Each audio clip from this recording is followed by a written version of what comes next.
Welcome, everybody. Thanks for joining us on our 64th webinar of our series this 2020. Have a great guest today. I've been looking forward to this one for quite some time. A good friend of mine, Joe Hullett. Hello, Joe. Tell everybody hi. Hey, everybody. Thanks for coming in. Perfect.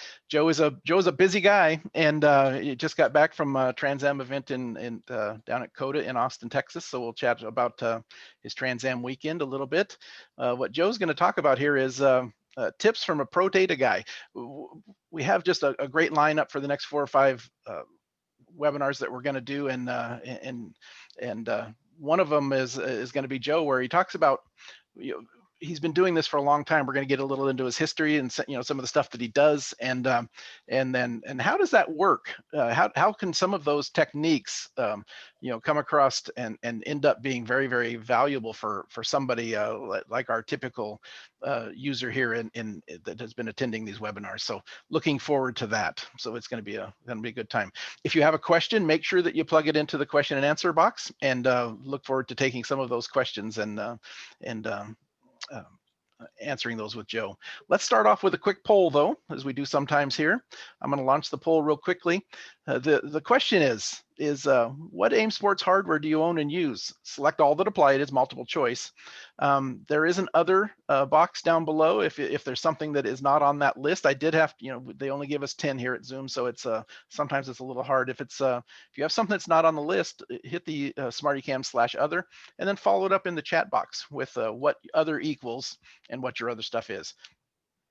As usual, these are things that I review during, in between webinars, and it helps us understand where we want to go with future topics. So keep that in mind, and I appreciate everybody taking a minute to take care of the poll. We'll let that kind of run for just a moment, and then we'll jump. We'll close it out of your way for you. Once you press the submit button, I think it gets out of your way for you. Joe, let's talk a little bit about you and your background, and then I'll get that poll out of the way in just less than a minute. So if you haven't answered it, make sure you do that, and I'll just close that without talking about it anymore. Joe, I've known Joe since, gosh, probably 2005, 2004, 5, 6, right in there somewhere.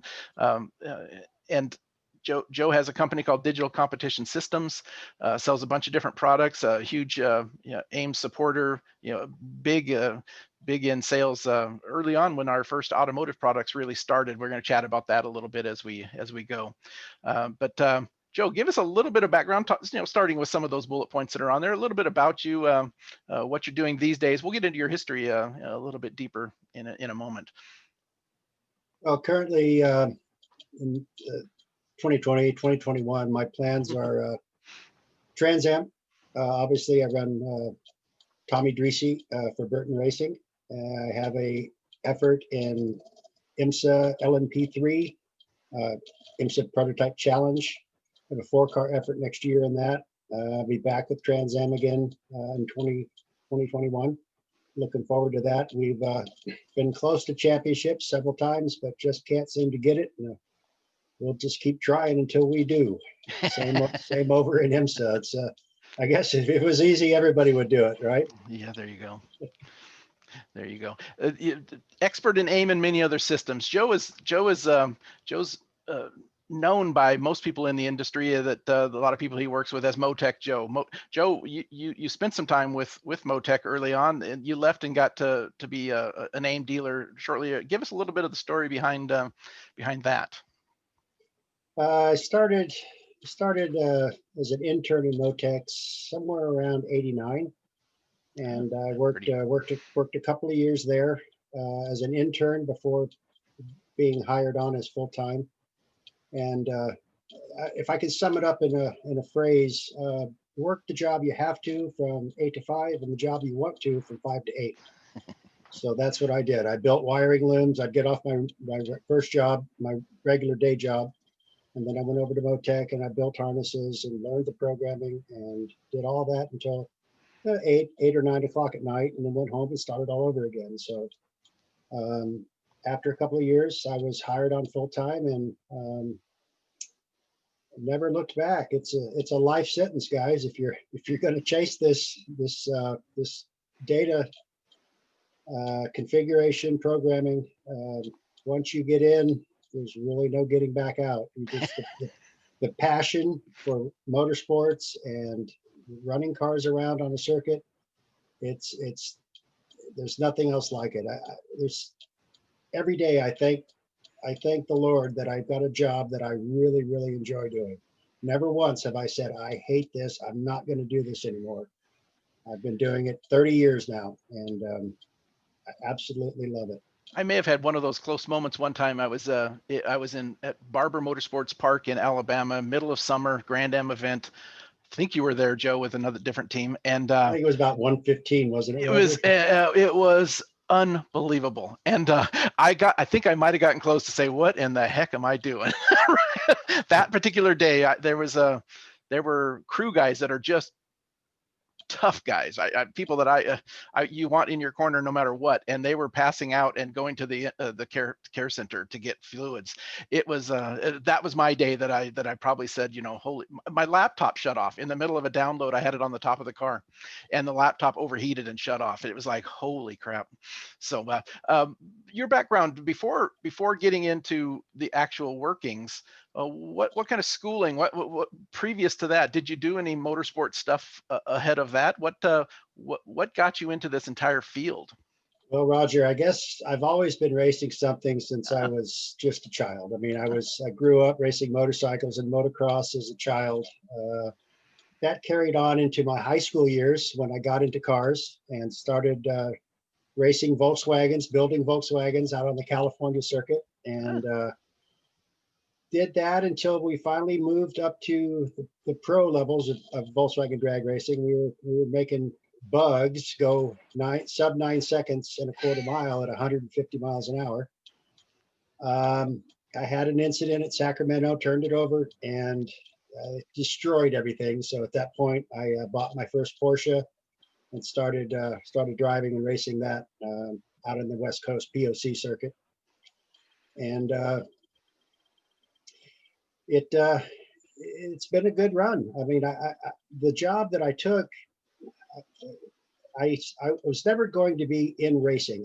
I went back to school in the late 80s, back to college to become an IT professional. I saw laptop or computers becoming more and more prominent in our world, and I thought, Bill Gates is right. Everybody will have one of these.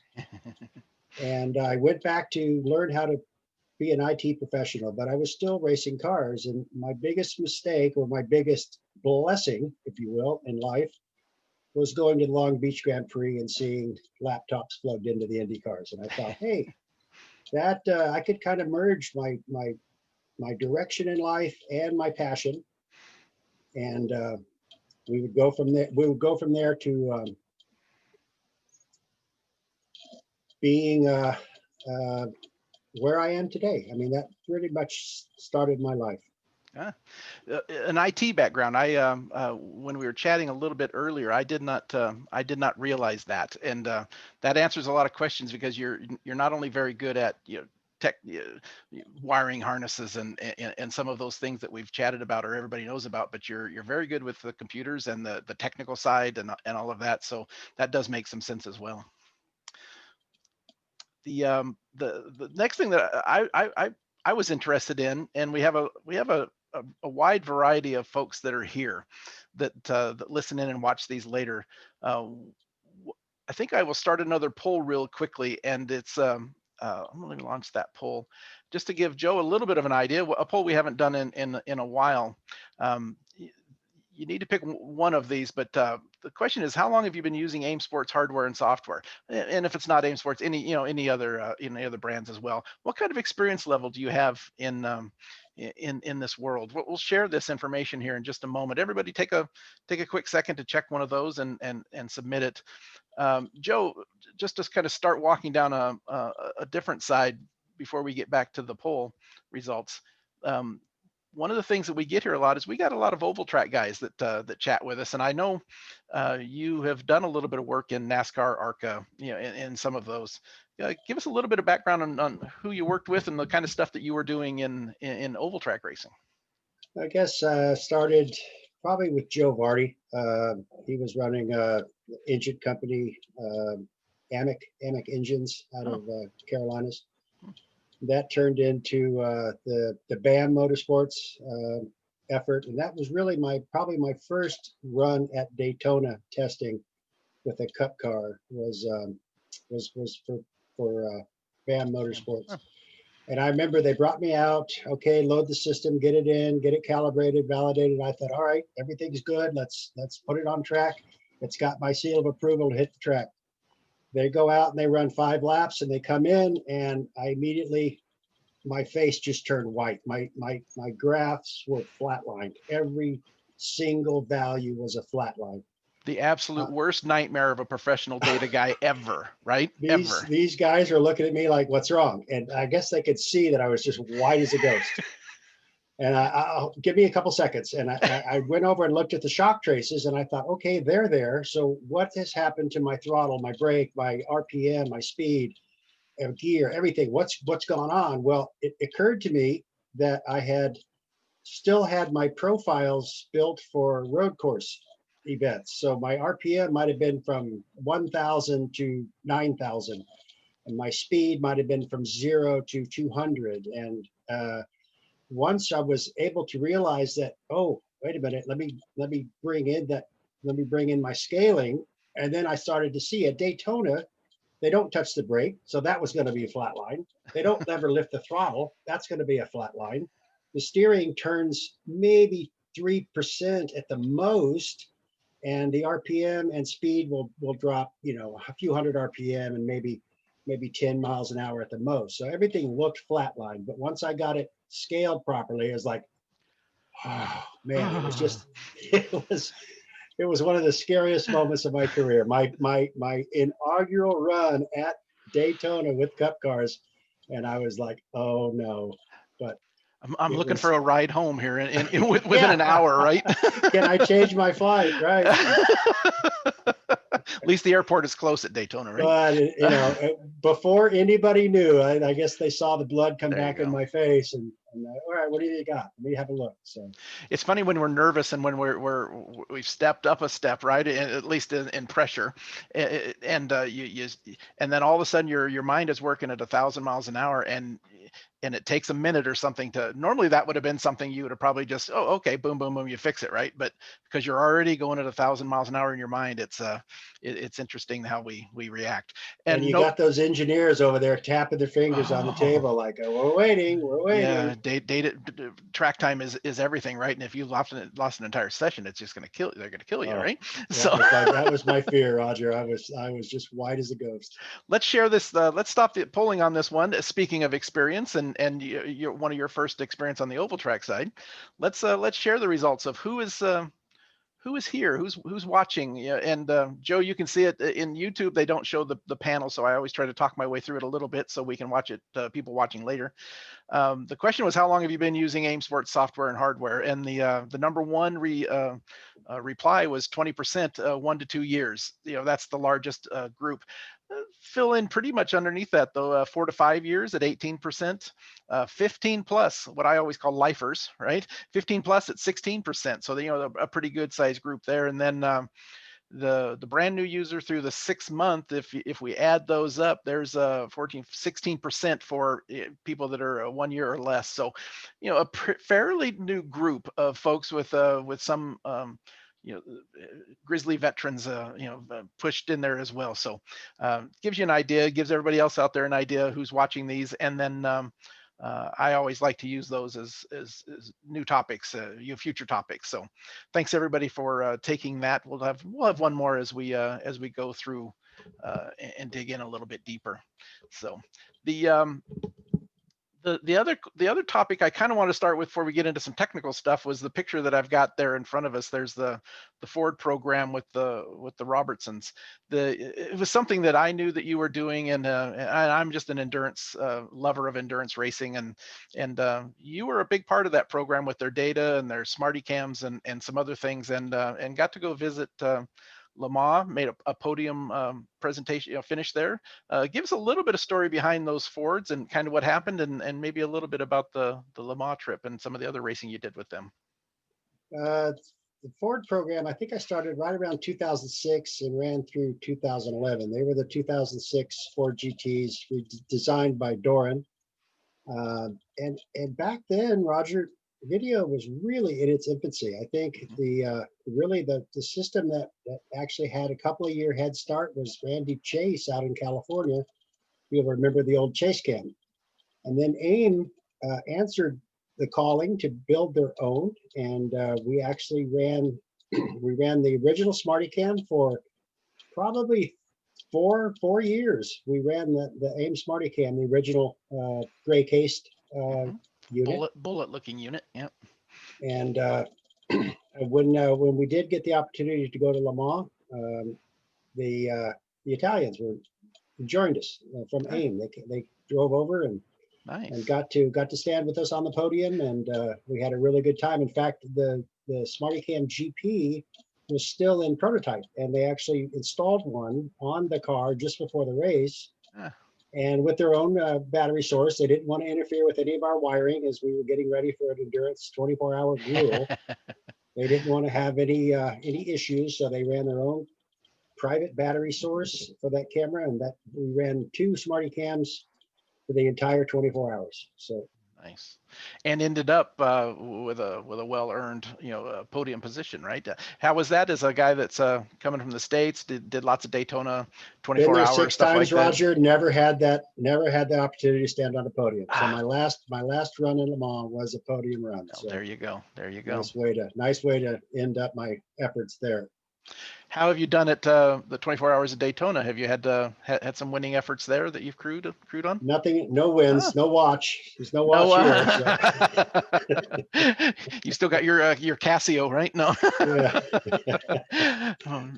But I've done the Daytona 24 now about 25 times. Oh so, boy, and not been up there. I sort of pulled back. I sort of pulled back over the last 5 years and went down a level to the Michelin Pilot Challenge. It was Grand Am, I think Continental Series, and so the streetcar effort.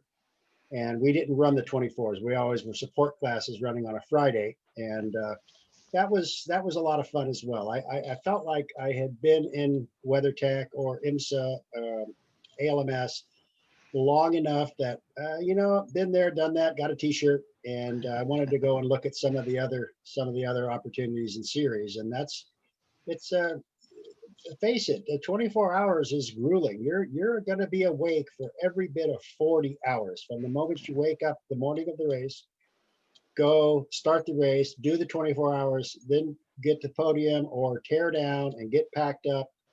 You're not sleeping. It'll be 40 hours awake, and it's just rough on an old guy like me. It is hard. There comes a point when it does turn into a young man's game for the endurance racing side, at least, right? So perfect. Let's talk about before we get into some technical things and chat about data specifically. You started, I think you mentioned that you started to sell AIM products in about 2006, 2005, 2006, somewhere in there. And you either sold or helped and then worked with people with hundreds of MXL systems, and especially in the Porsches, if I remember correctly, that and the new Smarty Cams. Give us a little bit of a story on choosing to become a AIM dealer like you did, and so successful early on with what you did, and why was that, and what was some of the early stories? The decision to go with AIM, I left Motec in 2003 to start my own business, and I wanted to make sure I had products that were affordable by every series. And the Motec back in the early 2000s was still pretty expensive. You were looking anywhere from $10,000 to $15,000 to outfit a logger in a race car. That just doesn't work for everybody.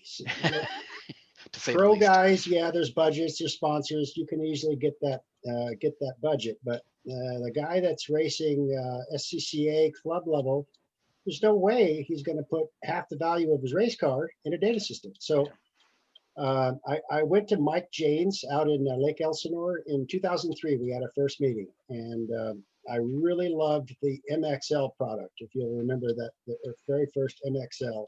Certainly.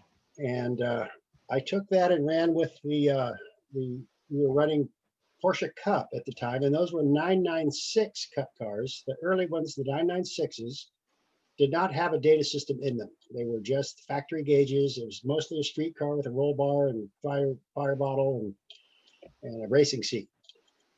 They had no data, and the MXL was a perfect complement. Those guys were able to outfit a logger in those cars for about $2,000 complete, reading the CAN bus, a dash, and back then we had optic beacons, so put a beacon in the window and put a transmitter on the side of the track.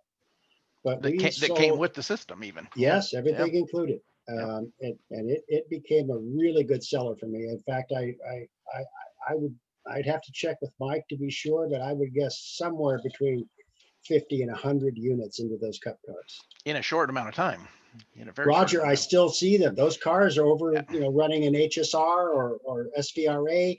They're still in there with my bracket, my dash, my config. They're still running around. And It's working amazing. great. And working Yes. great. Amazing. Yep.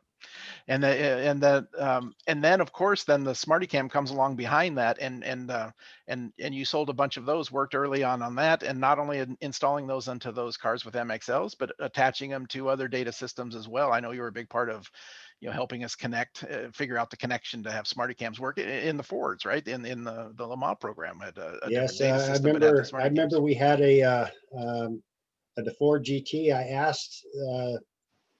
I asked AIM Italy if they could help us with a template that would bring in brake pressure from the DME. It was a Bosch DME that had no brake pressure information. It was just the brake pressures were going to the logger, not to the DME. So we ended up sending the messages via CAN back to the DME, and then back out a CAN from the DME into the AIM. And AIM was gracious enough to write us our own custom template. In fact, it's still in the library. You can see the one called Robinson in there. That is the one AIM built for me back in 2007, I believe. Interesting. And to give everybody that's listening a little bit of a heads up on Joe's depth of helping AIM early on, if you open up your download Ray Studio 2 analysis, you open it up, there is some sample files that are there. Joe and I were chatting about this last night. The Daytona Porsche car data that is in Daytona as sample data that is sent out is data that Joe gathered and supplied with AIM back in the day. And it's still 997 running in Continental Series, right? Still sample files that are sent out every day, and those came from Joe. So that's kind of a cool thing.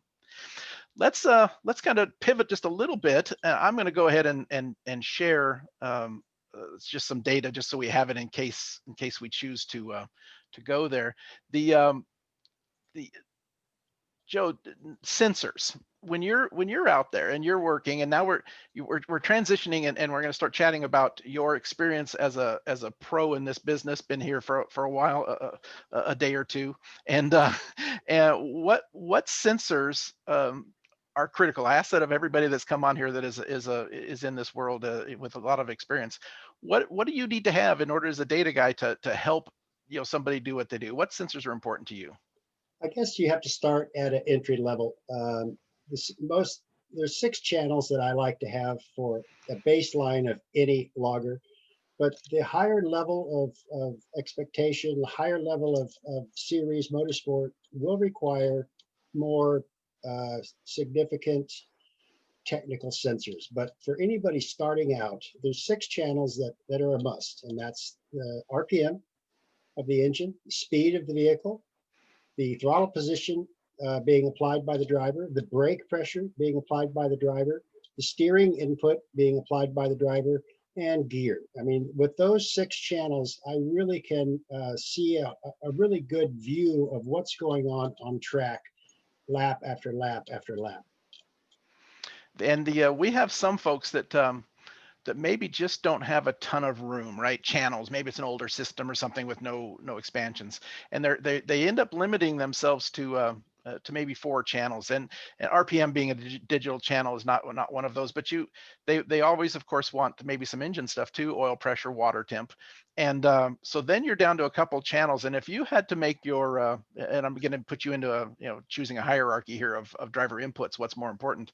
So then we've got a couple. We can only give 2 of the throttle, brake, and steering. Which is the first one of those 3 that you might drop out if you had to? If I had to drop out, would probably be steering. Yeah. It's a critical channel for me, but Certainly. throttle position and brake pressure is still much more important than the actual steering wheel angles. And I know we've had other chats in the past, and what a driver does with his feet is a very critical part of what the car is reacting to. It's changing that platform, and a lot of data guys with a lot of experience that I talk to, that I ask that exact same question. The first one, if they have to, obviously 99% of the time they want it, but if they have to, of those throttle, brake, steer, which one do you drop out? Which the last one people should install, or which is the first one you can't use? It would be steering for a lot of folks. So yeah, well, throttle would probably be next to RPM, and the speed is coming over GPS or a digital input. Right. The first analog input would be throttle position. And I quickly just kind of skipped over gear, because if need be, we can always calculate a gear. So that one is always the first one we lose. AIM has a great math channel for gear and is always spot on for me. If I don't have a gear position potentiometer in the car, I will always use the AIM math channel. It is spot on every time. It does work really well, doesn't it? So perfect. Then and then we always talk about here at this group when we're chatting, we talk about the data analysis triangle: driver performance, vehicle health, right? Almost everything you're going to do in data fits into one of those, right? And it might be very technical, and it might be just a small little thing, but in big picture stuff, you've got driver performance, vehicle performance. You're trying to make the car faster, you're trying to make the driver faster, or vehicle health, right? When chatting with you, you talked about profiles, that you always build profiles, and we heard this from Jorge a couple of weeks ago as well. Preparation from a pro is critical, right? You got to have things ready to go. And so when you get there and the data hits you, and those engineers are tapping their fingers behind you, or you as an individual user of your AIM data, and you want to get the information quickly because you got less than an hour before it's time to go back out, you have to have that preparation and those user profiles done. You were mentioning to me, just like I am, you build profiles that fit these windows, right? And to get to that data in a hurry. Talk a little bit about your preparation as you're getting ready to to go work for somebody, or maybe down the road you end up with another club effort that you want to have some fun yourself as a driver. What's important to you? Whether you're stepping into a club environment or a professional environment, being prepared is key. I always get there a day before the cars are on track, so the teams are usually unloading, putting up the tents, putting out the toolboxes, getting in. Once I have access to the car, then I get busy. The first thing I do is to set my computer to the proper time zone I'm in, because it is always so overlooked that the guys won't change the laptop time. So your data could be as much as 3 hours off when you look at well, when was this pulled? When was this session? If you have your laptop on East Coast time, as mine is, and I'm running in California, it looks like I pulled the data at 8 o'clock at night when it was actually 5 o'clock in the afternoon. So the first thing is to set up the computer, your master time for your data loggers, and have that information realistic. The second thing I walk up and do is you need to zero all the sensors that may be needing. So I'll go through, make sure my throttle is showing 0 and 100. I'll make sure my brake pressure is realistic. I zero all my load cells or whatever I might be doing. Just sort of give it a good look over and make sure that everything is ready when that car goes on track. Once I have my data system I believe it's ready, everything checks out, I move to my video, and then video cards have to be pulled, cleared. You might want to check the aim, the sort of the aiming of the camera. I always plug in and get a live view of what I'm looking at. I check and make sure that that data is coming over, making sure it's live on the video. and get cards, fresh cards put back in. Same with the data logger, clear the data, make sure it's blank and ready to go, and resetting reference laps, just making sure that when that car goes on track, I don't get an earful from the driver, like this isn't working. Or setting your start finish. I mean, nowadays it's the GPS coordinates Yes, need to be set in. you have to tell the car where you're at. I do that when I'm setting up my computer for the for the time zones. I go in and make sure that I tell my loggers or cameras, you are in Laguna Seca, not in VIR anymore. Like we were last week. What I'm hearing from what you're saying there, if we break all that down, is preparation is everything. It's whether it's a pro level guy that's coming in and working with a team, you go through, you clean everything off, you get everything reset, make sure everything is working. Or if you're a club day guy that you're your own data person, you're your driver, and you're the barbecue chef as well. Preparation is everything. If you don't take a little bit of time to get all this going, bad data coming out is very, very frustrating. Well, reputation in this industry is key, and you never want to be chasing your game. You want to be ahead of your game. So if you miss a couple of things on the first day, then you're actually chasing problems the second day. So being on top of your game or ahead of your game is much better than the alternative of being behind your game. If if you get a bad mark for, yeah, we had that guy and he just we didn't even get laps for the first 2 or 3 sessions. Yeah. That's a really bad day. Yeah, that's you're not going to be welcome back, right? Obviously. I had one woman on an airplane ask me one time, "Oh, am I going to see you on TV?" And I thought, God, I hope not. That's what I told her. I said, "Ma'am, if you see me on TV, it's a really, really bad day." We're all having a bad day. I am the ultimate guy in the shadows, right? And if I do my job correctly, if you do your job correctly, you're getting the information to the right guy at the right time, right? Matt Romanowski asked a question which ties in really nicely right here. Do you look at vehicle health items as soon as the data is downloaded? Any good stories about catching, something people didn't believe? Obviously the question is good. Tie that into what is your process? The car went out in that first session, it comes back in. Just like all of us that are club racers will do, we set the computer up there, hook up Wi-Fi or the cable, we download the data. What is a typical process for you, Joe, as you walk away from the car with the computer? Okay, so this is a good one. The first thing I do is to lay down groundwork when we're dealing with multiple drivers and co-drivers and engineers. Everybody wants their information right now.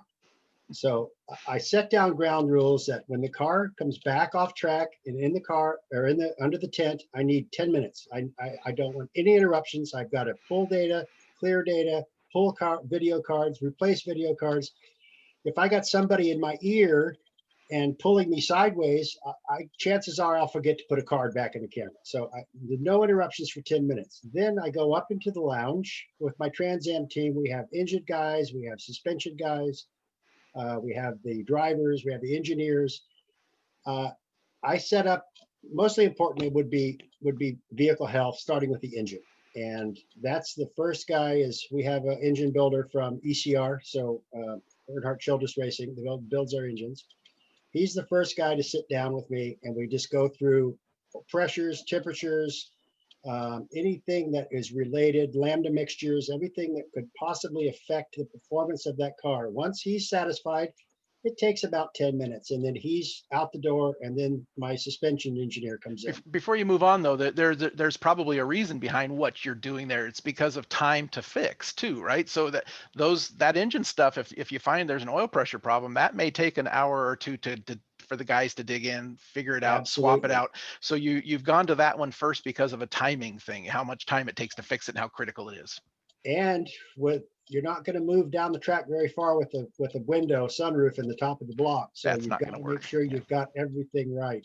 So then the next guy comes in as your suspension / handling, that side of the car, right? First thing we look at is histograms. That's the most important. It looks at velocity of bump and rebound in all 4 corners, and we can tell if our car is balanced as far as bump and rebound, high speed, low speed movement. Second, we'll move to travels, how much travel we actually have, leaning on the car in specific corners. And a channel I like a lot, oversteer, understeer, just by simply overlaying steering angle to lateral G-force, can tell me in a second if the car has push. The driver will say, oh my gosh, it's pushing so bad in 10, and I can go and quickly say, yeah, no, it's doing what you're asking it to do. So once we do that, and the suspension guy, he'll actually, that's the next thing. He's got to go out, either change springs, change some settings, look at anti-roll bar values, stuff like that. We will do roll and pitch angles. If the driver's complaining and the car isn't doing what we expect, we will dive a little deeper. But normally it's just making sure we have a balance on the car. Then becomes my driver. He comes in, and that's the better part of an hour, going over everything and explaining to him that this is what the car is doing. This is what you're telling me. We have to find a resolution here. He can tell me that, face it, Roger, drivers are never at fault, right? It's always the setup. So we tend to justify the settings we have in the car with data. When the driver tells us it's doing something that it isn't, I can quickly, they can't lie to us. They just can't lie. The data doesn't lie. What is helpful though is especially if you get an experienced driver like you have right now in Trans Am, it does give you an idea of where to start looking, right? And certainly you can find some things overall, but that needle in the haystack thing, boy, the slow corners, 7, 10, what, but the slow corners, it seems to have oversteer off or whatever, right? At least that gives you a place to go look real quickly beyond that. So that's kind of nice, the feedback you get occasionally. Absolutely, and critical is the driver feedback. I'm not in the car. I don't know what it's doing. I can only see it visually going by front straight. That's usually my only vantage point of any racetrack, is the front straight. So the driver feedback is critical, and it does give us a direction to go, at least to go and try and help him in wherever he's struggling. We can help. What do you think about, and I'd look at your video feed that I'm looking at right now. Joe is the first guy that's been on our webinar series that he actually has a racing headset on right now that he's talking through. It gives you an idea, which feeds me into the question that I have. What do you think about listening to the crew chief, the driver, while on track? I've always found that to be super valuable. You're getting that instant feedback. You're already starting to think of things that you need to look into before you even connect the cable, right? What do you think about that bit of the communication, and then of course the driver communication later? It is critical. I have a notepad, and I'm writing down everything that the driver says or the engineer will. The communication from the car and to the car is critical. I actually always, on all my video systems, I use one channel to record the comms. Any radio communications while the car is on track is on one channel of the video, and the ambient sound will be on the other. So I can always go back and what was said, when was it said, and any kind of the car might come in and get a change, go back out, and then we can hear the driver. Yeah, that's better. So we have a record of that, rather than trying to remember he said that or he didn't say that. Now we have a firm record of it. So listening, I scan the series. I want to know during a race. It's very critical to know what's coming. If you're doing endurance racing and you need to plan on a pit stop, knowing what's going on track, you need to be scanning the sanctioning body, listening to what they are getting ready to do, and be one step ahead. If you can get in and, like, for instance, you hear a car has gone off in 17 and you're right there at pit in, dive in. You know it's going to be a full yellow. Dive in, and you immediately jump to the head of the pack. You said something there that was important to you, and I'm not sure we've chatted about it here in our series, especially even related to the SmartyCam side. Being able to, and AIM has this, you can get a cable that is connecting from your AIM system to your SmartyCam that allows audio in. And you just mentioned that you love to put that on one of the channels. I found that to be extremely valuable as well. You're getting you put a scanner on there or a radio where you're getting the car's communication being placed right into the video in real time. And then later on, you can follow that back. The second step that we always took is with our little team with my son driving is he's going to get pulled in 100 different directions, maybe right after the event, and I can't get a ton of great feedback right away, or his memory, starts to go down. As he was on his cool down lap, I would always have him, push the button and talk into the radio. He's talking to us on our frequency, but it's also going into our video where he's remembering every corner as he goes through. And hey, I was having trouble with this corner here, and we're seeing it on the video as he's seeing it. And he can, I'm out here. This is where I've been going. I've been struggling to get down to the apex, whatever, right? And that was another very valuable part of bringing that audio into your SmartyCam video. So I wanted just to mention that as well. Absolutely. It's like you said, it's critical to get to the driver feedback within 5 minutes it's of hard. bringing the car back to pit lane, because the memory, you're starting to talk. I mean, in the moment you talk to another driver that says they're not having the same problem in that corner, then yeah, maybe you're right. Maybe it wasn't that corner, or maybe it wasn't my driving style. You always get raw data immediately from the driver. Yeah, very, very good. Thijs from the Netherlands has a question. Joe, what is your experience with the organization of a professional team? How many data guys and engineers you had for X number of cars? I remember a story. I'll talk about. Gosh, this is before I went to work for AIM, and I was working with a small team in ARCA doing some Daytona testing. And I knew Joe, and we had chatted a little bit on Friday beforehand, or the day before. It wasn't a race weekend; it was a test during the middle of the week. And Joe was over there working with an ARCA team. I think they had 4 cars testing, and I'm working with a smaller team, fast, but and we had 1 car and 1 driver. And I'm over there. I followed Joe's advice a lot that way. As everything was preparation. I was there. I went to Charlotte the day before. I totally had the system ready to go. We show up. I'm ahead of my data and I'm ahead of my video, right? I'm downloading. I've got everything built. I get the information to the right guys at the right time. I am fairly comfortable in my job. I look over to Joe over there.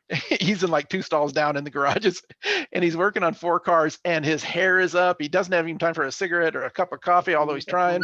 And computers and wires are flying, and that was a crazy couple of days. I know you were super busy, but how does that tie in with the number of people? You obviously were the only one that day, but on some of the professional stuff, what's a normal staff? Well, oval racing or NASCAR is a little different animal. We don't do any racing with NASCAR. Obviously, that's all done by McLaren. But a lot of teams will test. So the tests that we were running AIM systems. And what ends up happening at a test is the car runs 3 laps and comes back in for a change. And you've got to pull that data. And the engineers are trying to make spring changes because the car is back out literally in 5 minutes. So trying to get the data, assess the data, and give advice, or at least give that data to the engineer to make a decision it's even 1 car, it's go. There's no stopping. But then you're bringing 3 other cars in. You have to always have a little eye in the back of your head. Okay, that one's just come in. That's next. And so you're finishing up here. You're running over to that one. Then another one shows up. You're running across the paddock to get that one. And it is really busy testing in NASCAR. But I did successfully pull it off. I ran 4 cars, but I wasn't making decisions. All I was doing was giving the information calibrated and validated to the engineers so they could make their decision. But it was busy. In IMSA, I've successfully run 4 cars. It's not that big of a problem until one of them gets broken, whether it's an off and wiring's torn out, and then you get a lot of you're spending an hour or so on another car. But as long as you're ahead of your game, I've run 4 cars successfully. You have 8 drivers. It gets busy. That's where I put servers up in the transporter. To all my data comes right out of my laptop and shoots wirelessly up to the server that all the drivers and engineers can grab without having to come get me. Same with the video. I shove all the video up there, although it's larger and takes a little bit more time. But that's all part of that 10 minutes I spoke about earlier. No disruptions. Let me get my stuff done here. Yeah. So most of the time, you with larger efforts like this, you might be the only data guy there. It sounds like. Yes. If you start going, like say the factory teams, Porsche I was involved with, Ford, when you get anything more than 2 cars, you're on the edge. You could not run 3 or 4 cars in a, there's they're costing 5 million a year per car. Any mistake is just devastating. So you've got to make sure that you don't forget zeroing something because you've got 4 cars and did I get to it or not? I really don't see a way that you can run any more than 2 at a ultra high professional level, but breaking down through the lower ranks, I think 4 would be the limit in answer to his question. Yeah, little things like what you just mentioned. Let's say you didn't get the steering calibrated correctly. Those are things that are fixable post, right? In the data, I can adjust this down or something. But boy, there's another 3 or 4 minutes that is taken out of your time to get the information to the people that need it and move on to the next car. That again proves the point that configuration calibration side of this ahead of time is just so critical to being successful. Yes, absolutely. Whether or not you're on a professional team or you're your own data guy as a driver, right? That we're talking about here. So the another question that we had there is James Coburn, many time co-host here. Can you show the steering angle versus lateral G? And determine what is driver induced understeer versus actual car chassis understeer. There's a little bit of depth to that question there, but when Joe and I were chatting about what might we show and what might we talk about, one of the first things Joe talked about was, hey, his favorite understeer oversteer tool is not some mathematical fancy calculation of this or that. It's just a simple steering versus lateral G, which most cars with an ECU connection are going to have these 2 channels, right? And so one of Joe's user profiles he uses a lot stacks those 2 right on top of each other. He likes them where they are the same direction as I've shown here. Some folks like to flip them so it's equal and opposites, so you're not having lines on top of each other. Some people, they must have the lines on top of each other, but you see the difference here. Joe, talk about a little bit about that channel, those 2 channels being viewed together like this, and what that can help you as a data guy. Well, first, I guess the first thing you have to answer is, was there push? Was there push? So you're looking at steering wheel angle. Joe's from Charlotte, so it's pushing understeer there, and I mean pushing loose. Exactly. Tight and loose. So it's just a funny statement there. Anyway, go ahead. If I have to answer, is it indeed got a push or is it tight?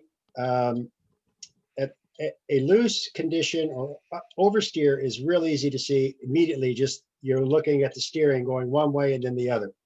And here's one of those right here, right? The steering Absolutely. is following the longitudinal lateral G's. I'm sorry. All of a sudden, there's a spike, right? Clearly, we've got an understeer, an oversteer moment here, real quickly, right? Okay. That looked like a mid corner oversteer. I love it. Joe just did something really quickly there that I just want to talk about it. We always talk about here what happened, where did it happen, why did it happen.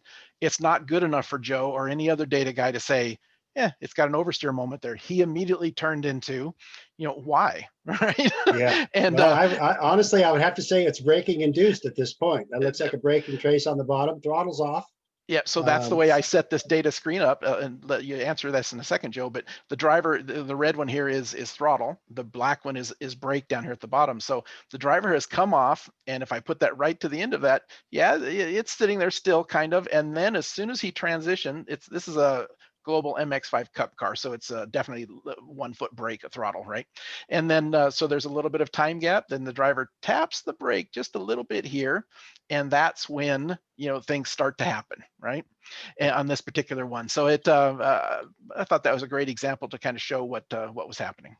And that's just an indicator of where you will go next. And same if you move the screen over to right here, that turn 7, I guess where are we at? This is Portland. This is getting Portland. On the back straightaway at Portland. So here you can kind of see the understeer happening here, right? The load is in blue and it trails off and it's fully loaded. It's not going to increase any more load, but look at the steering. It's increasing all the way up to the mid corner of that load. So to me, that is definitely a tight condition or understeer condition, because the driver is still turning it, even though the car has fully met its load condition, he's still asking for more. So in So answer to James' question of is it chassis or is it driver, this tells me, at least to start, this is, yes, it's got a tight condition, and let's go and look and see what it is. Looking at your throttle trace there, it looks like the majority of that understeer began when he started getting back in the throttle. It's fairly close down there, but the moment he starts kicking on that throttle, it looks like it's got a push. So there's all kinds of suspension setup there you could change. Is the nose getting light? What kind of springs do you have in the front and rear? But it does look to me like it's throttle induced, at least the majority of it. And it's in the transition, right? Because look at what happens when the driver gets to full throttle. The understeer starts to get a little bit, it starts to go away. So it's that transition between and that helps. So much comes into play. I would look at my diff ratio values. I always report my differential to make sure we're not getting locking up ramps or ramps that are failing in the differential. There's lots of stuff that can cause push, but at least this gives us an indication that yes, the driver is true. It is an issue here. Let's figure out why. Exactly. And the bigger point of this was, to me, is these are a couple of channels that almost everybody has. If you have steering, and of course you're going to have your lateral G's with virtually every system. Being able to look at this, there is no real detailed, deep math channels and a whole bunch of engineering wonkery that goes on. Just put them on top of each other, and it's a binary yes or no, really. That's all it really does. And then you can start going into, I think Matt at trailbreak.net had some really great oversteer understeer plots, XY plots that really could start delving into it. But you just got to figure out, yes, it is happening, and then start digging in to figure out why. And the final thing I'd like to say about this is, you never once in our entire last 5 minutes of discussing this talked about what the numbers were. It was all a visual and the change of the two, right? It wasn't correct. Is he got 10 more degrees now than he had before at 0.2 Gs? It's just such a simple channel. It's binary, yes or no. That's all it is.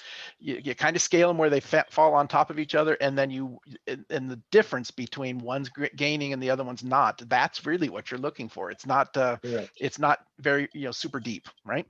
If you go to another corner that didn't have any tight, you could actually see how the steering and the load are equal. Let me give one more cool little thing that I like to give a little tip for folks before we move to another corner. Is now that we've isolated, and maybe the driver talked about getting in this back corner, getting onto the back straightaway at Portland, maybe he's saying this is a typical problem.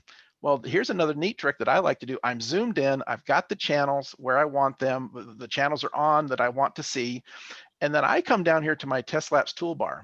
This happens to be the fastest lap, which was the last lap of the race, and then I just drag this over, and I'm just dragging, and I'm changing laps real quickly. My cursor's down here at the bottom of my screen, changing laps, but my eyes are right here, and I just drag this left and right, and I start to look at it, and look at how consistently that car does have a middle of the corner understeer. And here, boy, there's a snap oversteer that I seen David mention in the chat box.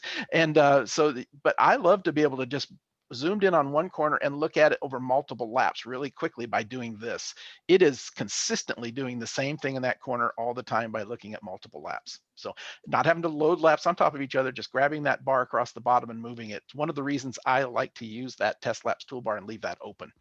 Okay. My favorite for that would be engine health and quickly looking at temperatures and pressures. I can immediately look at an entire session and give the engine builder a thumbs up or a thumbs down in less than 3 seconds. And here's what Joe's talking about. He mentioned to me that he likes to have a user profile set up for something like this. So boom, let's go to it and let's chat about it. Here is something that, Joe might have something set. This is, I set it up with just after a few words with him, but it might be something like this. Here's that channels report of all of the data that's happened to be in this particular car. There's diff temps, there's lambdas, averages, water temperatures, high RPMs. This is kind of an example of that. This is something that a lot of people, and I think you mentioned earlier, Joe, this is the first thing you're going to be looking at as you open up your, you've got the data downloaded, you load this profile, and let's take a look at it and get the engine guys and the, the mechanical things kind of taken care of really quickly. This would be my second view. My first view would be the test laps toolbar. And I have all my channels scaled weird so that every line I'm looking for is in the center of my test lap toolbar. And I can immediately see if the temperature is up, I can immediately see it in a second. I would expect everything, yes, to be right in the middle of that screen. And I've got a lot of stuff on there that isn't. You have a lot of channels in there. I have not, my basic and not scaled correctly temperatures either, and pressures, but the way I scale them, they're scaled incorrectly in the graph so that I can immediately give a yes or no at the bottom. They're all expected to be in the middle. There you go. There you go. There's a cool little tip that not everybody does. It's perfect. What once I see a dip or something, then yes, I would absolutely bring up the minimums and maximums and averages that you're looking at right there. That what happened? Where did it happen? Why did it happen? Yeah, exactly.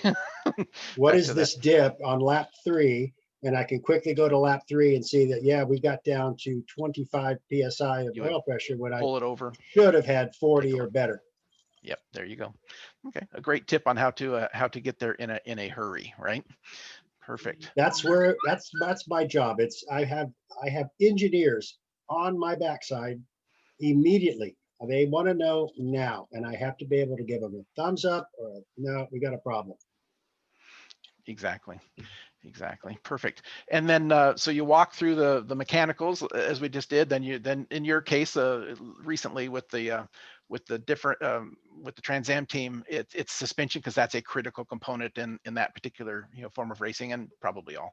And then you bring the driver in and you start that process. And how do you handle, Joe, the data versus video? Is it specific to whatever the driver wants? Do you watch the video first and look for something, or do you watch and then back it up with data, or do you do data and back it up with video? I guess there's no real right or wrong way. It could be one or the other. My current driver lineup is data driven, so they go to the data first. There you go. Once they're satisfied with the data and they think they see what their mistakes might have been, then we go and validate them on the video, play the video for them and look at that. So it's in Trans Am, my driver likes data first. He's been doing it for 30 years like me. He's been driving a long time. He wants that data first. He's really big on overlays. He wants to see what difference between his 2096 in practice 1 versus his 2089 in practice 2. He wants to see where he gained. Where did he do it right? And it's easy to see with a gain loss value up there. And I had it turned off for some reason, so I was I'm trying to get to it. So you can see with your what we call time compare bar, the if it's below the other line, you're faster, and you can see that right here. Okay, well, on these 2 laps, I lost a lot. Right here, your mind immediately goes up to what happened here, and solve it for him, and let him know as a driver, what did you do, what did the car do to help you make that speed or lose that speed. Okay. Speed is entirely the first thing you'll see. In fact, if you look at the speed trace, I think there's an RPM.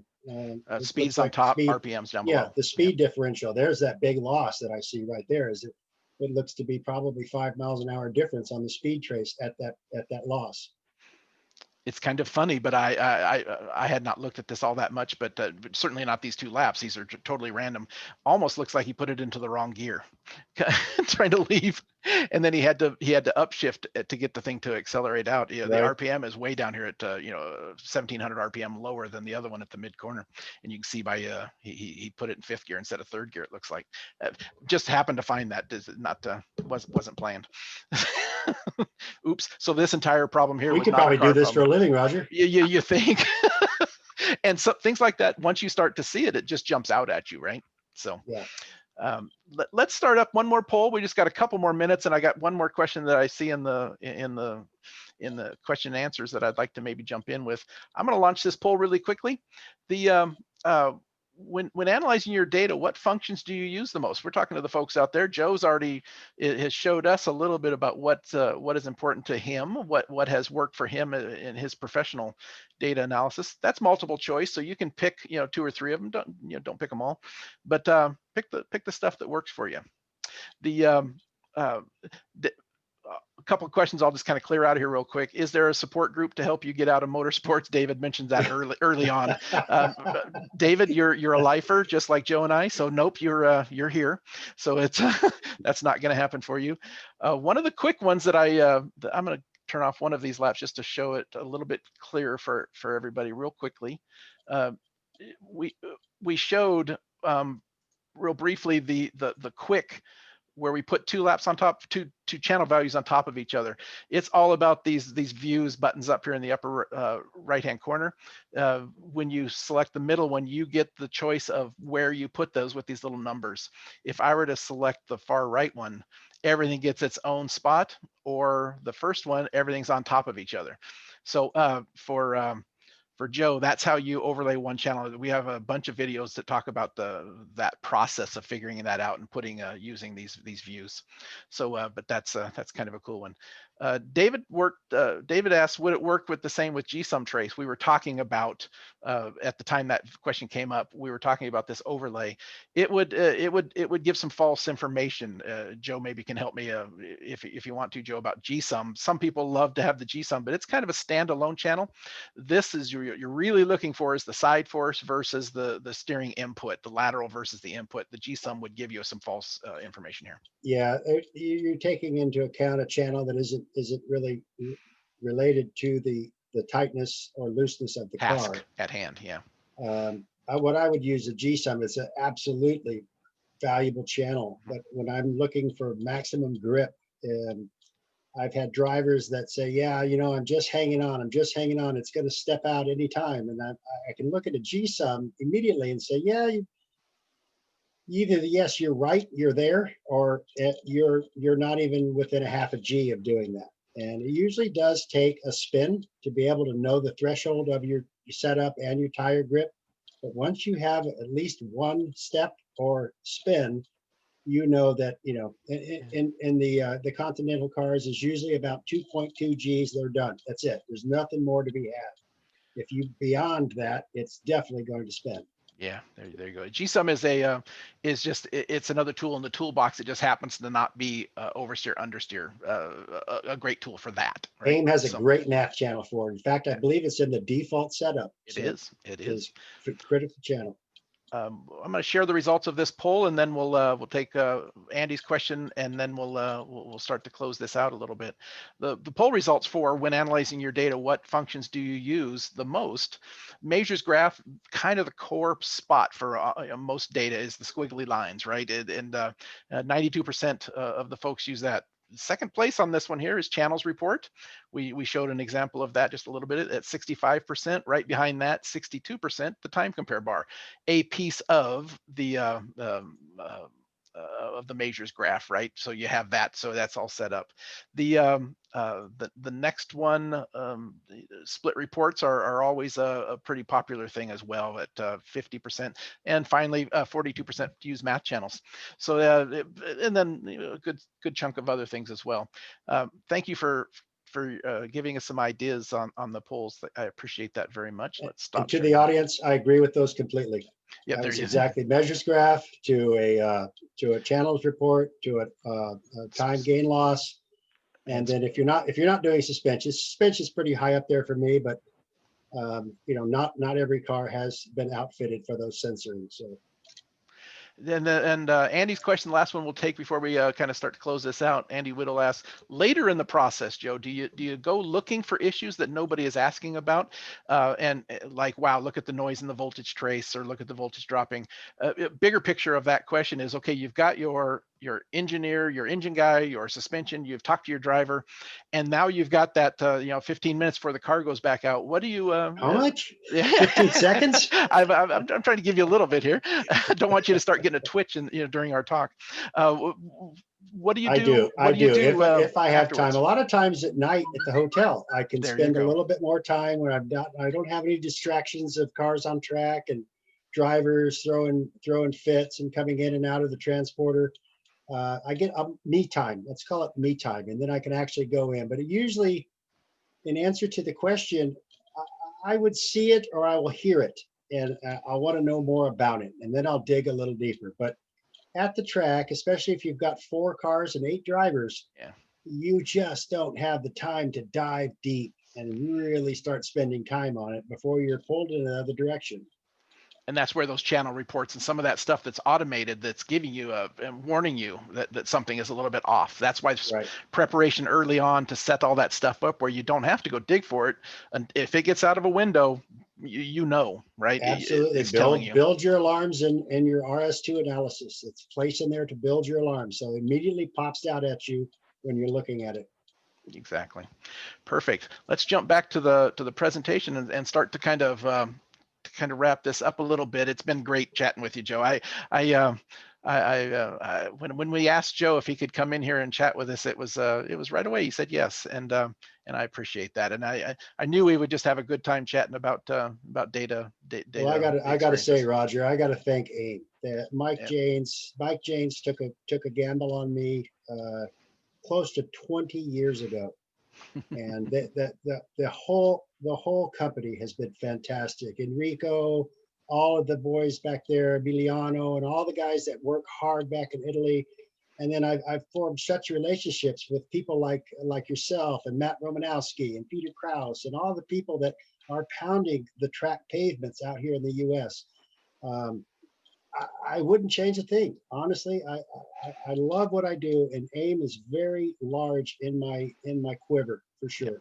Yeah, and dittos for me as well. About that same time frame, they started treating me very well as alongside of you. And the other thing is you just mentioned some names of dealers and what normally would be competitors to you. And this industry is interesting that way, as while everybody is competitive, we got to make a living, and we're working, sometimes working for the same jobs, but everybody helps each other, right? If I'm at the track or you're at the track or you're at Trans Am this last weekend, and I think Matt was down there and some other folks, and if somebody needs a cable or you get stumped, or there's somebody that needs a little bit of help, there's people there that will help you, even though they're working for a different team. Obviously we can't, there's secrets and there's things you can't talk about, but hardware help or something like that, it's big. It's such a family, Roger. It could be something as simple as I need an espresso, and somebody will have a machine. All of a sudden you walk in and everybody's okay with that, right? and you get it. Motorsports is a tight family. It is a tight family. Absolutely. I was actually thinking this morning, as we finish up, I was thinking this morning, I have gotten deeper and deeper into motorsports. I go to a lot of races, and early on there's this sparkling newness of it, and it's kind of sexy and fun. And then you get deep into this, and there's a lot of hard work, and there's a lot of people that are walking around with their head down doing what they do. And to me, when if I were to close my eyes and think of a race professional that's just out at the track every weekend doing his thing, I could see a picture of Joe. He's professional. He's out there doing his thing. He's been there forever. There's a lot of stress, but he understands how to handle it and take care of it. It's what I see in Joe is what I see in motorsports professionals. So let's kind of close this up. This video, along with all the rest of them, will be up to 130 when this one goes up here in an hour or so. Or out on our YouTube site. Everybody, if you haven't checked it out, take a look.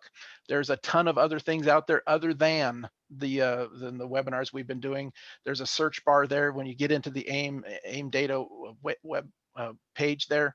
Off to the right, there's a little magnifying glass. You can click on that, and you can just type in RPM analysis, and you will find all the videos that have that part of it. I've been working behind the scenes, putting in tags and segments and a bunch of other things that make that search even more powerful. So keep that in mind to take a look at it. So some great information there. I know you've got another webinar coming up this week. Yeah, the customer support, give us a holler if you're at the track. Let's talk about what is coming up later this week on Thursday. We've got a lineup. I'm going to show you the lineup for the next 4 here in just a second, but the very next one is a friend of yours, I know. Chris Brown. If I could ask you, please just set aside an hour on Thursday, because I've been doing this a long time. I know the people that do what we do, Matt Romanowski and myself and Peter Krause, and I don't look up to many people, but Chris Brown is absolutely one of the most important people that I look up to in this industry. That the guy is amazing. So for his age, he's the next generation coming in, and Smart guy. he can Yep. run circles around me. Yep. He is really worth a listen. Perfect. And it was kind of funny, but we start these webinars a little bit early. Joe is sitting there chatting with me about some stuff, and Chris and him are texting back and forth about a project they're working on. So Chris will join us on Thursday and talk about certainly we're going to talk about his book. A lot of you have his book. If you don't, you ought to be looking into getting it. But we'll also talk, just like we did with Joe, some technical things. You know, he engineers cars and as a data guy certainly outside of the book. We're going to talk to him about what's important to him. What's his processes? How is there some things that you as guys that are watching this can grab some of his information and that he uses and better your program. So it'll be a good time. Here's a slide with the next few webinars. I started to do this, when it was so busy at the beginning of the year and people's schedules were changing so quickly. I did not want to tie people down, even though we had them planned. But so things are slowing down a little bit, and this is our lineup coming up. This is pretty stellar. The first we had Joe here today. Chris Brown Thursday. Next week is unbelievable. Buddy Fay, the author of the kind of what I think is the original race car data acquisition book, Data Power. He's going to join us from Tennessee, I think Tennessee. Yep. And then Jeff Brown, the racing engineer, also was a part of a great book on suspension analysis stuff, Inside Racing Technology. He's going to be joining on Thursday, November 19th. And then Tuesday, the 24th, just before Thanksgiving, we're going to take Thanksgiving, United States Thanksgiving off. But we're going to have Jonathan Goring, who is a 3-time national driving champion, including SCCA runoffs winner in Spec Miata, one of the tougher classes to get that in. So we're going to, that's what's coming up in for the next 2.5 weeks. So looking forward to that.